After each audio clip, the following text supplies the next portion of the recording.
Right, Francie.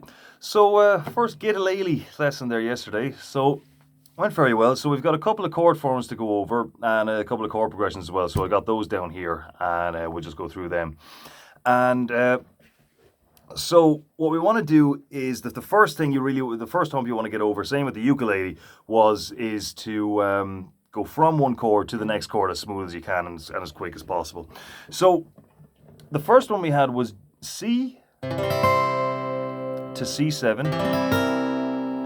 then F, and then to G. Okay, so we'll just have a quick look at the changes there. So this one, once you play the C chord like this, that makes it quite a bit easier as well. So you can pretty much have this there if you want already. So that literally all you have to do to get from C to C7 is just lift the little finger, and it's right there because this being here doesn't make any difference.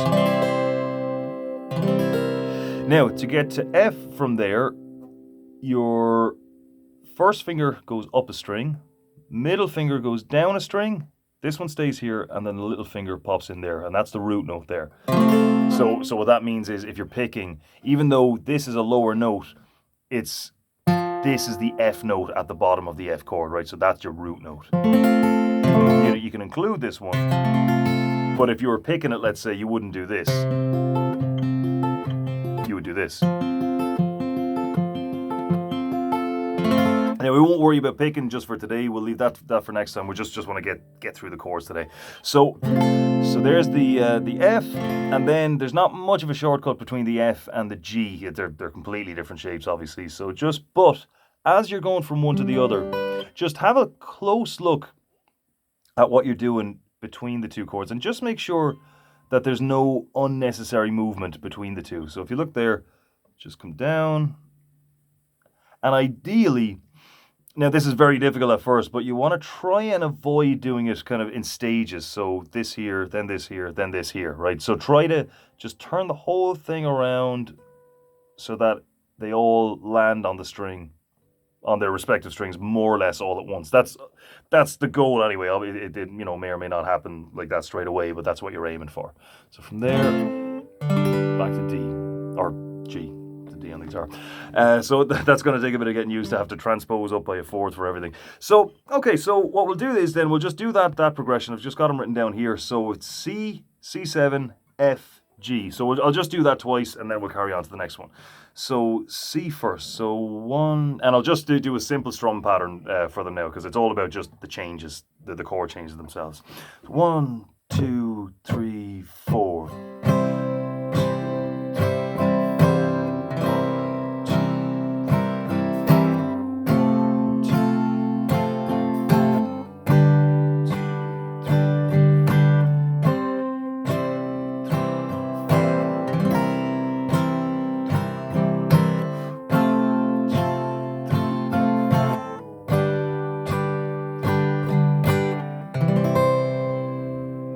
Okay, so the next one is A minor. So that's a nice easy one. You've got first finger, second fret on the fifth string, and then on the fourth string right next to it, you got your middle finger on the same fret. So as I said, you always want to get your fingers right up to the frets, the fret that it's behind. Now, obviously, that's not always possible here. I want that up here, but I need to make room for my middle finger. But only as much room as you need to give it. You don't want to be back there. You're going to get that buzz, right? So it was, let me just check there again. It was A minor, D minor, F, and G. Okay, so just go straight into it then. So 1, 2, 3, 4.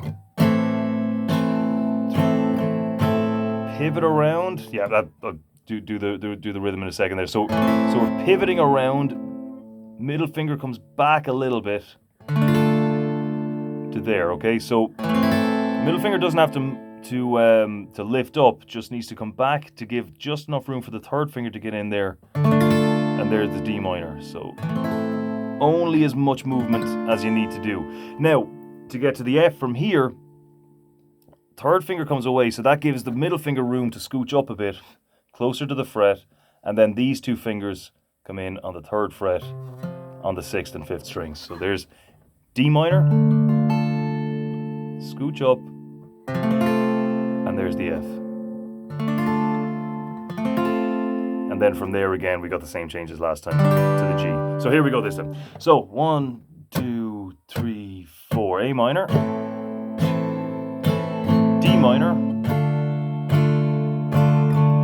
F, and G. So A minor again, D minor, F, and G.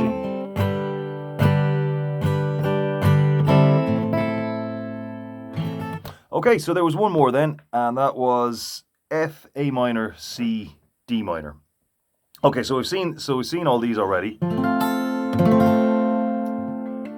but it's just in a different order because you might be familiar with the chords in one combination, but the moves between them are all going to be different. So it's important to kind of practice them in different arrangements relative to each other.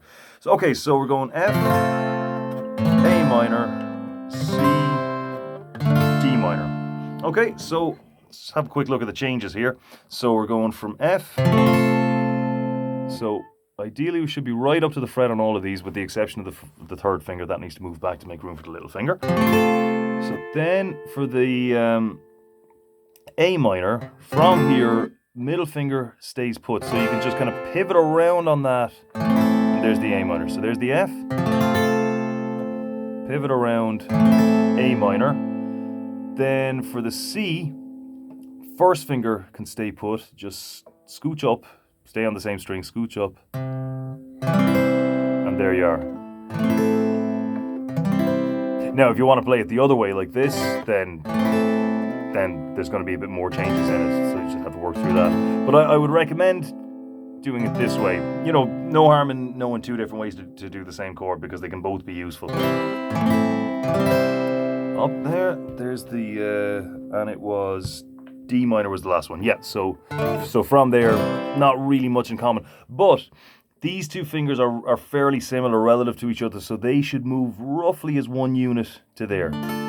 So there's the C, and to the D minor, these two come together over there. So again, you're always just trying to minimize the amount of movement that you're doing. Okay, so go for that one then. So F, A minor, C, D minor. So 1, 2, 3, 4.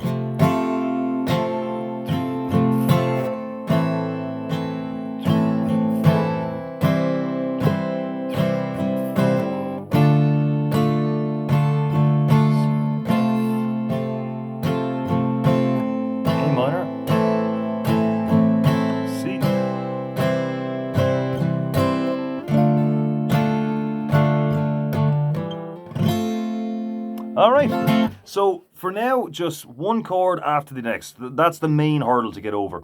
And then, your kind of general sort of P's and Q's are always right up to the fret wherever you can, finger curved out the way like that. Try to avoid bending your finger in the way like that. There'll be times later on when you might want to do that, but for the basic chords, that's never going to be necessary.